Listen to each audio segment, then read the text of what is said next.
lights shining from the window late at night. I'm just watching someone else's life go by, wishing it was mine. Dreams, everybody has them at the start. Somewhere along the way they fall apart, and it makes it kinda hard to look up at the lights. When the lights go out, everything is clearer. When the lights go out, I could finally see what it's all about. Standing in the mirror, when the lights go out, it's you looking back at me.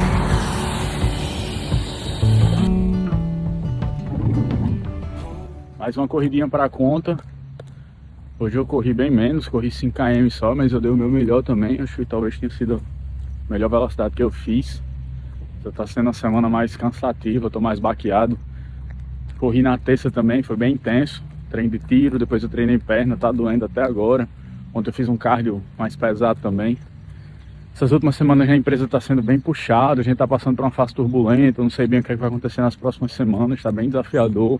Então eu tive que dar uma demissão ontem que eu não gostaria de ter feito, mas eu precisei fazer por questões financeiras mesmo, baixar custo, enxugar. Mas foi a decisão foi a demissão mais difícil que eu já tomei, que eu já tive que fazer na Busted. Era alguém que eu não queria demitir, era alguém que eu gosto, que eu acredito que tem potencial, era alguém importante pra gente, mas dentro da equipe era o que eu precisava cortar, né, mesmo não querendo. Então não tem sido uma semana fácil, e quando eu tô nesses momentos assim mais desafiadores, que eu tô mais baqueado, cansado físico e emocionalmente falando, esgotado na verdade, mais desestimulado, o que conta ponto pra mim é vir, e não o tempo de corrida ou a velocidade. Apesar de eu ter dado o meu melhor, talvez tenha feito até o meu recorde nos 5 km, mas eu não fiz os 10 km, nem conseguiria fazer. Então pra mim, quando eu tô nesses momentos assim, o que conta mesmo é a presença, é ter vindo, é não ter desistido, é não ter deixado de fazer por conta das circunstâncias. Beleza? Ótimo dia aí pra vocês, vamos que vamos. Os desafios aparecem pra gente superar, né?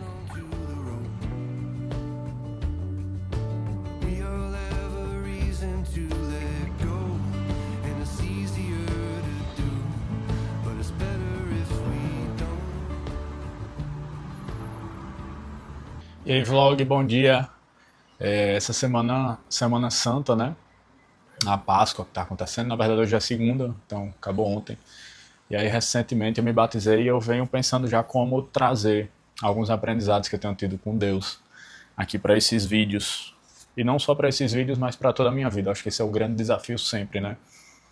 Depois que a gente realmente acredita que Deus faz parte da nossa vida e de toda a nossa existência, acho que o desafio maior não é ir ao culto, ir à igreja, ou necessariamente crer. Acho que o próximo passo mais desafiador é colocar Deus no centro de tudo. Então eu venho me perguntando, me questionando como é que eu poderia agregar o conteúdo que eu já venho buscando e que eu já venho tentando trazer para cá com a palavra de Deus. E aí recentemente eu assisti uma pregação que o pastor contou a história de Maria e Marta, e eu falei, poxa, é a minha primeira oportunidade. Porque essa história falou verdadeiramente comigo, porque ela tem tudo a ver com produtividade, ela tem tudo a ver com escolhas. Maria e Marta, elas eram irmãs, e aí Jesus estava entrando na aldeia e foi recebida por Marta em sua casa. E Jesus andava com os discípulos, né? Então eles estavam ali, várias pessoas, e foram recebidos na casa de Marta. Jesus entrou, todo mundo entrou, e Jesus começou a conversar e a pregar com aquelas pessoas que estavam ali dentro. E o que é que Marta fez? Marta quis receber bem Jesus, então Marta foi preparar talvez um café, ou um chá, foi organizar a casa, e foi fazer toda aquela didática que a gente bem sabe, quando a gente está recebendo um convidado, toda aquela preocupação em deixar tudo minimamente perfeito, em preparar tudo e em servir. E o que foi que Maria fez? Maria se sentou aos pés de Jesus, ao lado, e ficou ouvindo as palavras dele, ficou ouvindo os ensinamentos dele. E Marta ficou extremamente incomodada com aquilo, a ponto de falar para Jesus e questioná-lo. Poxa, você não está vendo que Maria, minha irmã, não está me ajudando? Pede para ela vir me ajudar também. Ela está aí parada sem fazer nada. E aí, estou até com a Bíblia aqui. Marta o recebeu em casa, né? Recebeu Jesus e os discípulos, e tinha esta uma irmã chamada Maria, a qual se assentou-se também aos pés de Jesus para ouvir as suas palavras. Marta, porém, andava distraída em muitos serviços. Olha como é que a Bíblia coloca: distração. Marta também andava distraída em muitos serviços, e aproximando-se disse: Senhor, não te dá contas que minha irmã me deixa servir só? Diz-lhe que me ajude, ou seja, pede para ela vir me ajudar também. Eu estou aqui sobrecarregada de serviço enquanto ela está aí, sem fazer nada. E aí Jesus respondeu, dizendo: Marta, Marta, estás ansiosa e preocupada com muitas coisas, mas uma só é necessária. E Maria escolheu a melhor parte, a qual não lhe será tirada. A resposta de Jesus é muito forte, porque ele primeiro diz que que Marta está ansiosa com muitas coisas, com muitos afazeres, com muitas tarefas, preocupada com as infinitas atividades que ela precisa executar para poder servir bem aqueles convidados. E Maria se preocupou com a única coisa que realmente importava naquele momento, que era ouvir as palavras de Deus. E essa é uma passagem espiritualmente muito forte, porque muitas vezes a gente acaba esquecendo de ouvir a palavra de Deus, de conversar com Deus, de trazer Deus para o centro da nossa vida, né? E as preocupações e a ansiedade, as milhares e milhares e milhares de notificações dos nossos celulares, dos aparelhozinhos eletrônicos, faz com que a gente se distraia do que realmente importa na nossa vida, faz com que a gente se distraia dos nossos amigos, faz com que a gente se distraia da nossa família, faz com que a gente se distraia da fé, da religião, de Deus, da nossa intimidade com Deus. Mas, sobretudo, também nas pequenas coisas, né? Essa palavra falou muito forte porque tem tudo a ver com produtividade. A gente está imerso numa vida lotada e permeada por milhares e milhões de notificações o tempo todo. Pessoas pedindo coisas, aplicativos pedindo coisas. A vida ao nosso redor está o tempo todo exigindo a nossa atenção e a nossa dedicação. Então, cada vez é mais difícil a gente identificar o que é realmente aquilo que importa na nossa vida, o que é que a gente tem que fazer a cada momento, que vai gerar de fato impacto. Isso para mim é fantástico, porque isso é o resumo sutil na Bíblia do que é produtividade. É você ter diante de você infinitas possibilidades de execução, infinitas tarefas a fazer, algumas mais urgentes e outras menos, mas todas, na maioria das vezes, importantes, mas precisar escolher apenas uma. Eu não lembro quando, nem lembro quem, mas alguma coisa, algum conteúdo que eu assisti falava que não existem prioridades com S, né? A palavra prioridade, ela não pode ser colocada no plural, porque prioridade é apenas uma. Existem tarefas importantes a todo tempo, mas prioridade é, dentre todas essas tarefas importantes, quais é que realmente é a mais importante, a única que eu deveria prestar atenção nesse momento. Isso é prioridade.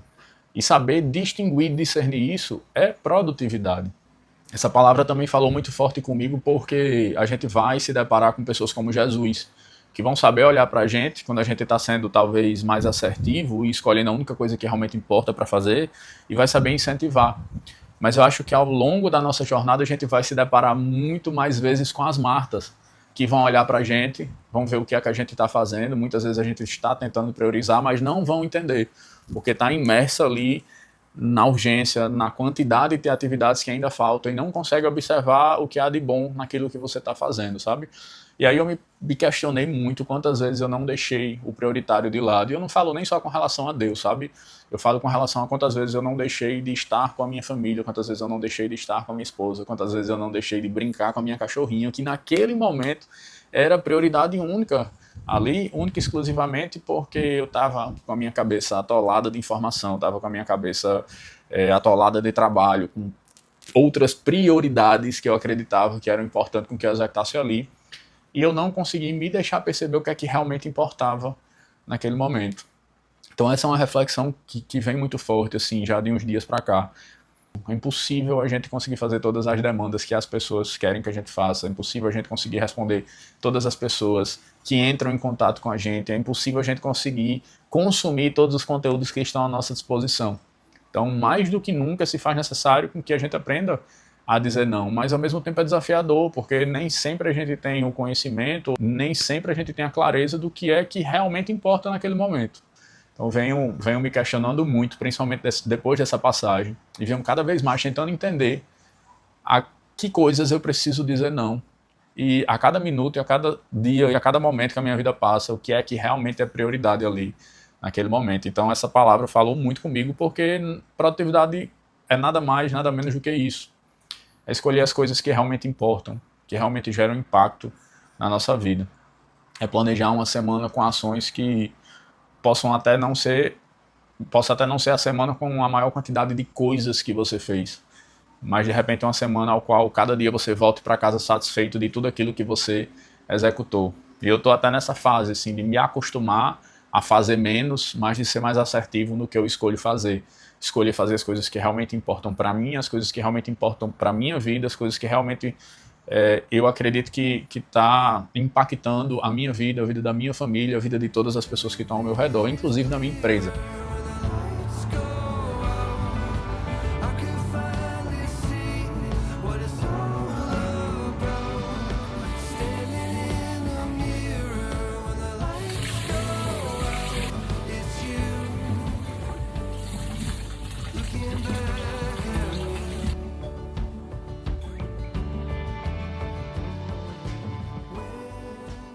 Bom dia, bom dia. E aí, continuando a reflexão que eu estava fazendo sobre a passagem de Maria e Marta, né? Quando eu estava refletindo sobre ela, e inclusive quando eu estava pensando em transformar ela em conteúdo, eu lembrei que eu já tinha lido algo num livro, não na Bíblia, né? Em outro livro, sobre um estudo que me chamou muita atenção na época. E que eu pensei, poxa, também tem tudo a ver com a reflexão que eu estou fazendo aqui nesse vídeo. E o estudo falava da parábola do bom samaritano. Se você não conhece essa história, eu super recomendo que você pesquise. Eu tenho certeza que você conhece o ditado popular sei lá, de bom samaritano, a palavra bom samaritano, né? De ser uma pessoa boa, de ser uma pessoa caridosa e tudo mais. Mas talvez você, assim como eu, não conheça a parábola por trás da palavra bom samaritano, né? O porquê o bom samaritano se tornou, ou porquê um samaritano se tornou um bom samaritano.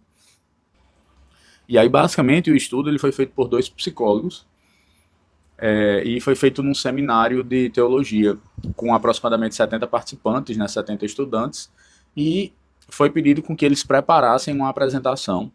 E aí, metade desses 70 eles pedem que façam um seminário a respeito da parábola do bom samaritano, né, que façam uma apresentação a respeito da parábola do bom samaritano, e a outra metade a respeito da carreira profissional na área de teologia, ou seja, nada a ver com a parábola do bom samaritano.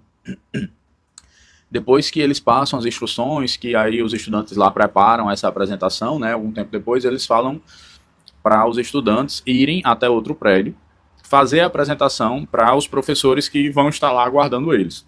E agora eles foram divididos em 3 grupos, dos quais um desses grupos iria estar com muita pressa, ou seja, uns instrutores diriam para eles que eles estavam já atrasados, que os professores já estavam lá esperando há muito tempo, então eles iriam sair com muita pressa.